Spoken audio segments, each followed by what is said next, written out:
গোটা ভারতের এই জঙ্গিবাদী ইসকন শুধু বাংলাদেশ থেকে পালাবে না, গোটা ভারতের এই কসাই মুধি ভারত ছেড়ে পলায়ন করতে বাধ্য হবে। কথা ঠিক কিনা মুসলমান? একটা তাকবীর কি দেখাইতে পারবেন? দেন একটা দেখি। নারায়ে তাকবীর। আপনারা একটু দেন না একজনে।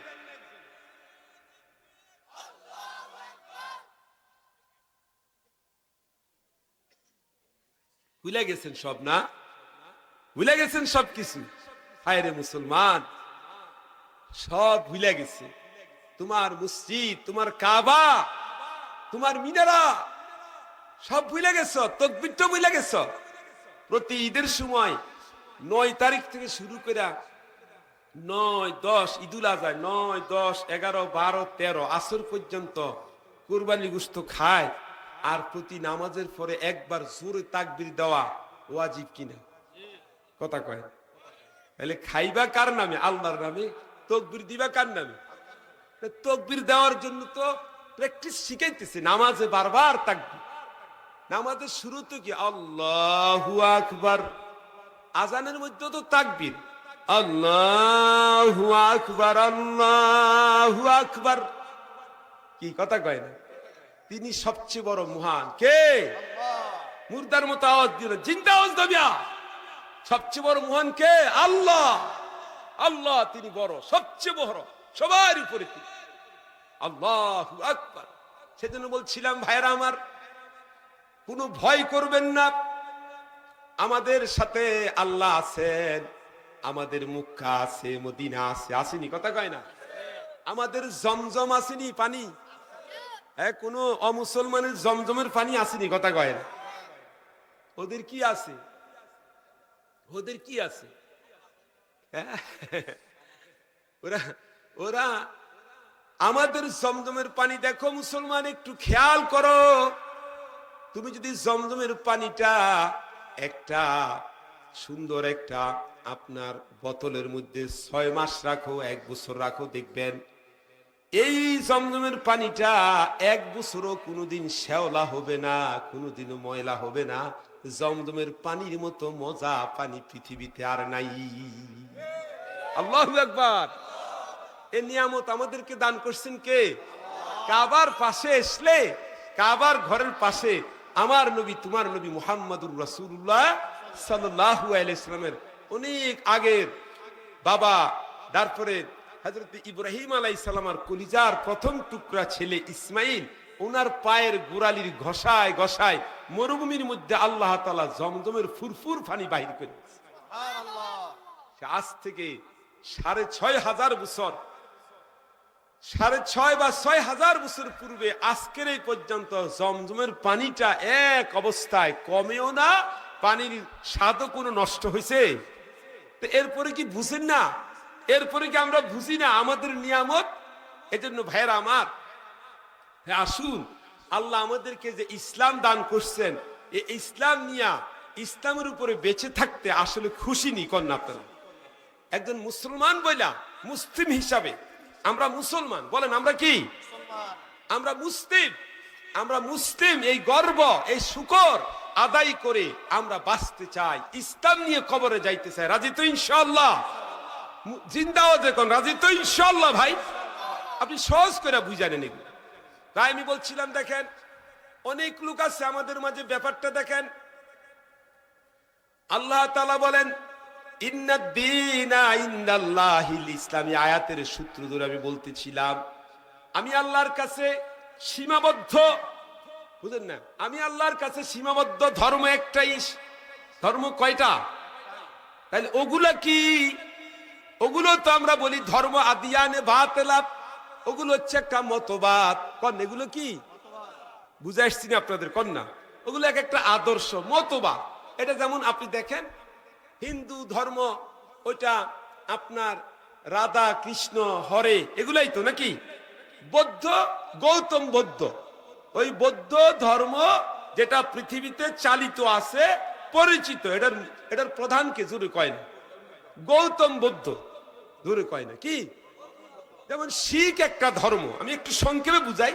ওটার প্রধান কে? গুরু নানক। কথা কয় না, ওটার প্রধান কে? গুরু নানক। আপনি দেখেন ভাইয়েরা আমার, আর দেখেন আমাদের যে ইসলাম, যে দিন, পৃথিবীতে একবারে কমপ্লিট। আল ইয়াউমা আকমালতু লাকুম দীনাকুম, আল্লাহ তাআলা খুশি হয়ে যে দিন দিলেন, এই ইসলাম ধর্মের প্রধান কে? মুহাম্মাদুর রাসূলুল্লাহ। জোরে কন্যা সুবহানাল্লাহ। কি ভাই, গুরু নানক, গুরু নানক আর হরে কৃষ্ণ রাধা, আর ওই যে কইলাম কিনা গৌতম বুদ্ধ, ওরা কি, ওরা এক একটা মতবাদ চালু করছে দুনিয়াতে। ওরা আরেকটু দেখেন আমাদের ধর্ম আর ওই সমস্ত মতবাদের পার্থক্য, যেটা আমরা বুঝি না কেন মুসলমান হইয়া, এজন্য আমি বুঝাইতে চাচ্ছি। দেখেন আমাদের মুসলমানদের মধ্যে অনেকে আমাদের ইসলাম ধর্মটাকে শুধু নিছক একটা শুধু ধর্মের মতো, অন্য ধর্ম যেমন কিছু আনুষ্ঠানিকতা, কিছু শিষ্টাচার, কিছু নিয়ম, কিছু কথাবার্তা, এগুলার মতো আমাদের ইসলামটাকে এরকম ধর্ম মনে করে। নাউজুবিল্লাহ।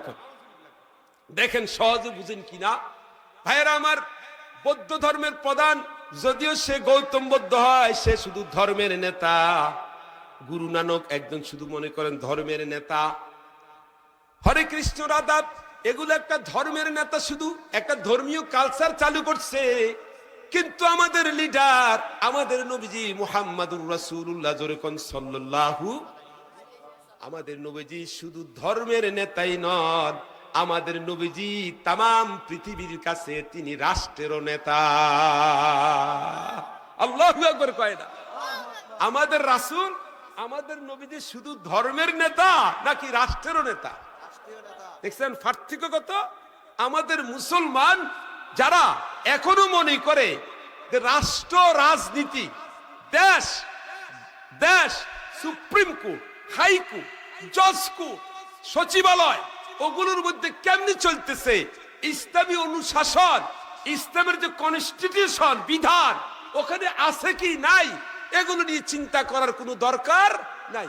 এমন মুসলমান শতকরা আমাদের দেশে 80 জন, 50 জন, 60 জন আছে না নাই? জোরে কয়, একটু জোরে কইতে আছে না নাই? আরে হুজুর রাখেন তো, কোন একজন ভালো আলোচক, কোন একজন ভালো মসজিদের খতিব, ইমাম যদি স্পষ্ট ভাষায় ধর্মীয় বিধিবিধানগুলো, যে সেখানে আজকে রাষ্ট্রটা কেমনি চলবে, ইসলামের বিধানটা কি, হাদিসের বিধান কি, সুন্নাহর বিধান কি, কোরআনের বিধান কি, এগুলো বলতে গেলে আমাদের কিছু মুসলমান সমাজে, মুসলমানদের মধ্যে এটাকে নাক ছিটকায়া পরে ওই আলেমের বিরুদ্ধে নানা রকমের মামলা হামলা হয়রানিমূলক দিয়ে তাদেরকে জেলে ঢুকায় দেয়। কথা কোন ঠিক কিনা? অথচ দেখেন কোন রকম আমি আপনাদেরকে কোনো ভুল তথ্য দিলে আমারও কোনো লাভ নাই। আপনি দেখেন আল্লাহ তাআলার নবী মুহাম্মাদুর রাসূলুল্লাহ সাল্লাল্লাহু আলাইহি সাল্লাম পৃথিবীতে গৌতম বুদ্ধের মতো নয়। আপনারা দেখেন আমাদের যে 100 ওর ভিতরে ডক্টর মরিস বুকাইলি, ইহুদি, কথা কয় না খা, ডক্টর মরিস বুকাইলি একজন ইহুদি দার্শনিক। পৃথিবীর মধ্যে 100 জন সুপার পাওয়ারম্যান এই জগতের মধ্যে তাদের জীবন চরিত্র নিয়ে গবেষণা করার পরে সে প্রথম এক নম্বরে পৃথিবীর শ্রেষ্ঠ বিজয়ী হিসাবে প্রথম নম্বরে স্থান দিলেন আমাদের নবীজি মুহাম্মাদুর রাসূলুল্লাহ সাল্লাল্লাহু আলাইহি সাল্লামকে। সুবহানাল্লাহ কইতে ইচ্ছা করে না? ওই মরিস বুকাইলি ইহুদি না মুসলমান? আপনি দেখেন বইটা বাজারে আছে, দ্য 100, বইটার নাম কি করেন না? 100। একেবারে সেখানে মুসা আলাইহিস সালাম আছে, এরিস্টটল আছে, বুঝলেন না, আইনস্টাইনের জীবনী আছে, কাকে কত নম্বরে সে সিরিয়াল দিছে। তো ইহুদি মরিস বুকাইলিকে জিজ্ঞাসা করা হয়েছে যে আপনি মুহাম্মদ সাল্লাল্লাহু আলাইহি সাল্লামকে 1 নম্বরে দিলেন কেন? কি ভাই কথা কয় না? 1 নম্বর দিলেন কেন? আপনি তো আর মুসলমান না। ডক্টর মরিস বুকাইলি তো আর কি না, কথা বুঝতে অসুবিধা হয়। ডক্টর মরিস বুকাইলি কি মুসলমান না ইহুদি? তুমি তো তোমার ধর্মের কাউকে প্রদান দিবা, 1 নম্বরে তুমি মুহাম্মদ সাল্লাল্লাহু আলাইহি সাল্লামকে 1 নম্বর দিলা কেন? তখন ডক্টর মরিস বুকাইলি সেখানে বইতে জবাব আছে, আপনারা পড়েন বইটা, সে লিখে দিছে, সে বলে দিছে যে পৃথিবীর সকল সেক্টরে, সকল লাইনে আপনি যুদ্ধের ময়দানে যাবেন, সেনাপতি প্রধান। দেখেন আমার নবীজি বদরের ময়দানে একবারে সুপার সেনাপতি, সুবহানাল্লাহ কয় না? কেমন আমাদের এলাকার মানুষের সুবহানাল্লাহ আওয়াজ আমার ভালো লাগে। কি ব্যাপারটা, আমরা এত আসতে আরো জোরে করেন না সুবহানাল্লাহ। আমার নবীজি আপনি কি জানেন, শুনুন কয়টা কথা কইতাম। আমগো নবীজি জিহাদের ময়দানে অংশগ্রহণ করেছে না করেন নাই? আপনি কি জানেন না এটা?